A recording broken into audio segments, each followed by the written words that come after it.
Hey guys, it's Z Tommy, my HD, whatever.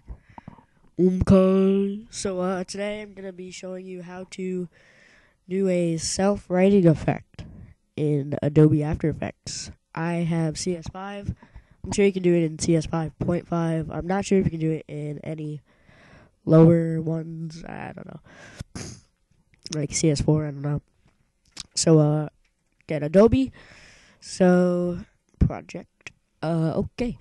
So, unless you want to do your self-writing effect on a certain background, like loose leaf paper, or like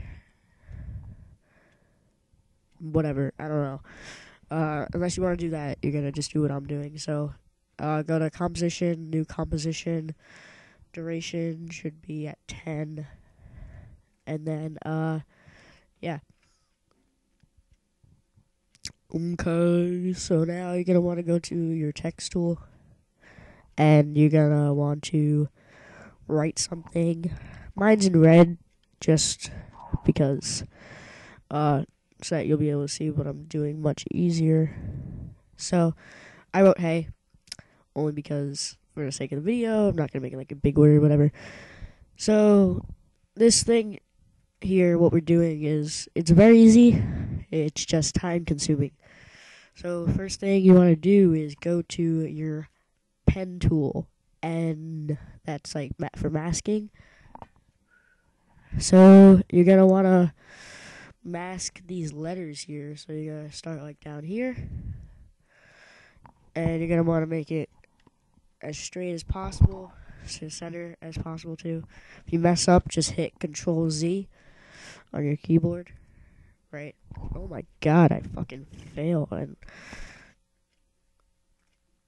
So now you're gonna want to go to the center of the H. So you're gonna want to come back down here. So you're gonna want to get as close to the line as possible without that plus sign.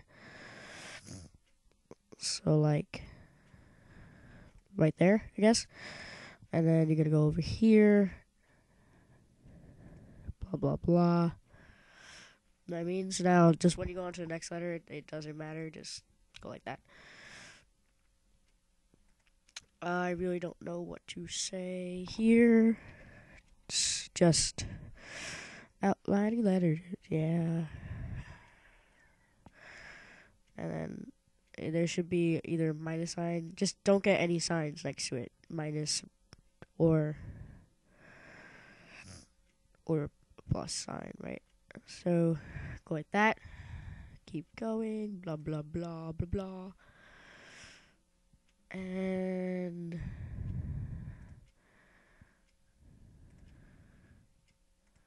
sorry guys.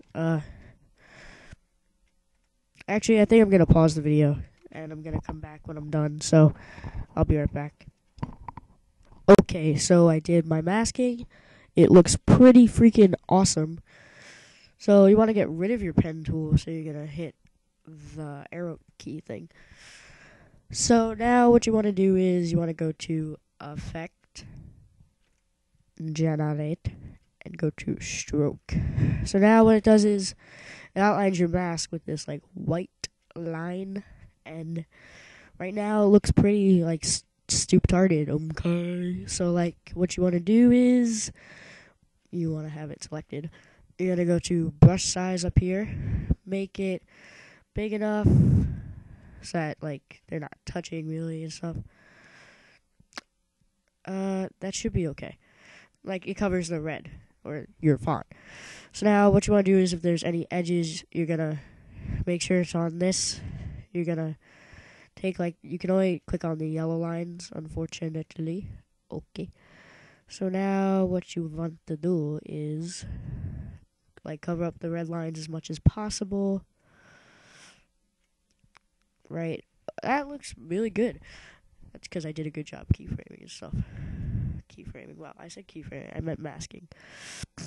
So right now, it looks pretty stupid still. Like, we don't want it to be stupid anymore.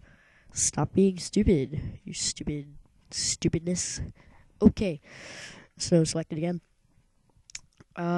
Go down here,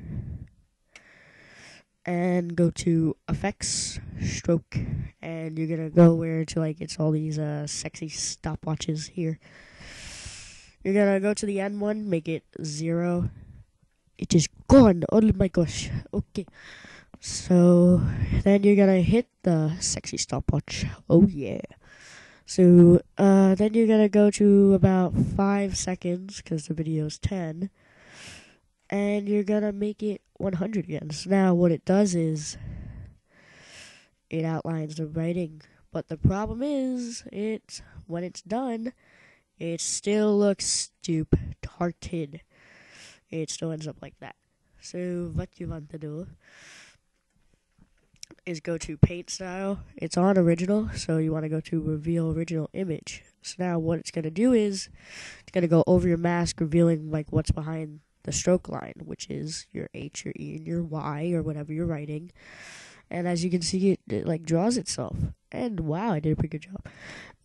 So now, as you can see, when it's done like outlining, right, it just pauses there. It doesn't go away. So if you wanted to do this, like do what it did here, but like go up here and like disappear, what you want to do is you're gonna go to like where it's done. You're gonna want it to pause so that people can read it for like a second or two. But after that, you're gonna hit the stopwatch, and you're gonna go to the end of the video and make start 100. So now what it does is it's gonna outline it, and then when it's done, it's gonna disappear. Pretty freaking cool. I think it's nice. Yeah, that's really good. And then it disappears, kind of doing the same thing. It's good for like introductions, not like your main intro, but like if you're making the title of a video or something, I don't know. It's just pretty good. Yeah, I'm weird. So now what you want to do is you want to save it. If you don't know how to do this, because I had to look up videos on YouTube how to do this when I first got Adobe, I'm going to go to a composition, add to render queue, and then hit render. Ta-da! But I'm not going to render it. You guys are. So I'm going to stop it. But yeah, that's it. Hope it helped. And so, yeah. Okay. See you guys.